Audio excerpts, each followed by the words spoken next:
everyone and welcome to another video. I thought as we approach the end of the year it'd be good to look back on my top 10 photos that I've taken in 2022. Before we get into that though, I just wanted to say a huge thank you to everyone who has subscribed, commented, liked, shared my videos this year. It means a massive amount to me and I fully appreciate I've not put out a huge amount of content, but I've got a lot planned for 2023, so be sure to subscribe and I'll bring you along on a load of cool wildlife adventures. So starting off with number 10. Now this might not be the most exciting animal for a lot of people, but for me it means a huge amount because it's the animal I probably photographed the most back home and one of the animals that really got me into wildlife photography. I've had a lot of incredible moments with it.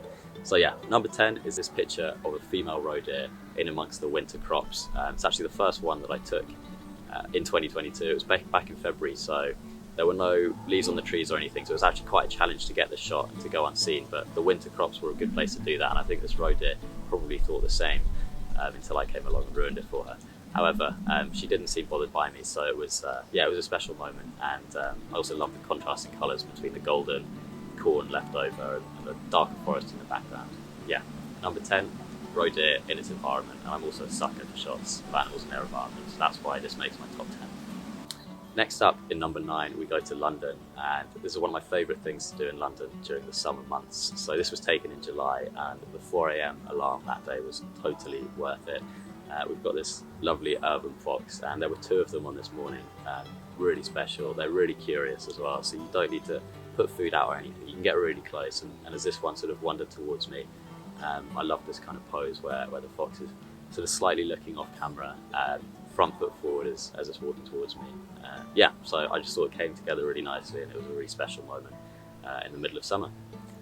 Okay, so staying in London, we're down to number 8 now, and this is a shot that I really like because a lot of the time I don't manage to get pictures of animals sort of doing interesting behaviours, and this was a behaviour that I'd never witnessed before, so it was cool to see, let alone photograph. It was taken in Hyde Park in springtime when this group of ducklings were sort of jumping around trying to catch flies, and it was really cute. And just before the light started to go, I managed to get a shot that I was really pleased with, of this duckling leaping up, grabbing a fly, which you can just about see the detail of in the photo as well. So yeah, number 8, duckling catching flies. So dropping down to number 7, and we've got another animal that means a lot to me, that I spend a lot of time photographing, and it's the fastest mammal in the UK, the brown hare. It's a really charismatic animal, but I always really struggle to get one in focus of it running towards the camera, and that happens on a few occasions, but every time it's happened with me, I've just always got the focus slightly wrong. So yeah, I got it right on this occasion, and that meant a lot to me. So yeah, in at number 7, we've got this running brown hare. Moving on to number 6, and this is the first one that hasn't been taken in the UK, and it was honestly so hard to put all of these in order, let alone these ones, which are from my trip to Finland. So this is one of 3 images in here of a brown bear, and this one was a really special moment because I'd waited for 34 hours to get a glimpse of one, and this massive male brown bear showed up in the forest. I was completely alone in the forest hides, and it was just so special to have that moment, just completely isolated. Just me, massive brown bear, really exciting moment, and I was really pleased with the photo I got as well. So yeah, number 6, brown bear in the forest. Time to get into the top 5 now, and this photo is a bit different in that, well, firstly it was taken in the middle of London in a really urban setting, and also it's an image that I didn't sort of plan to get. I didn't go out with my camera to go and take pictures, but it just so happened that I was waiting at midnight at a tube stop, and some mice were running around, so I grabbed my camera out, which luckily I had on me, and yeah, I managed to snap this shot, and I really like how it came out, something very different. Got a nice red light in the background as well, which just really brings it to life, I think. So yeah, in at number 5, we've got a mouse on the tube platform. In at number 4, and we head back to Finland for another shot of a bear, and this one is a real close-up portrait.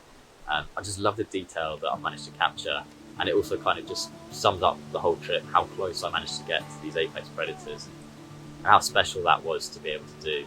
This was shot on a 300mm lens, so it really shows how close I was. I barely cropped it in at all. Yeah, I just love the detail I've captured on this, you know, the eyes and also the fur. It just looks so fluffy, like you do just want to give it a hug.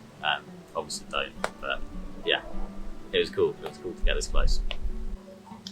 time now for the top 3, and before we do this I just wanted to sort of put in a little reminder that all of these photos are available on my website, so yeah, take a look on there, and if you fancy buying a print or anything, then just drop me an email and we'll see what we can do. Anyway, yeah, top 3. This one, we go to another species that we've already seen here, which is the roe deer.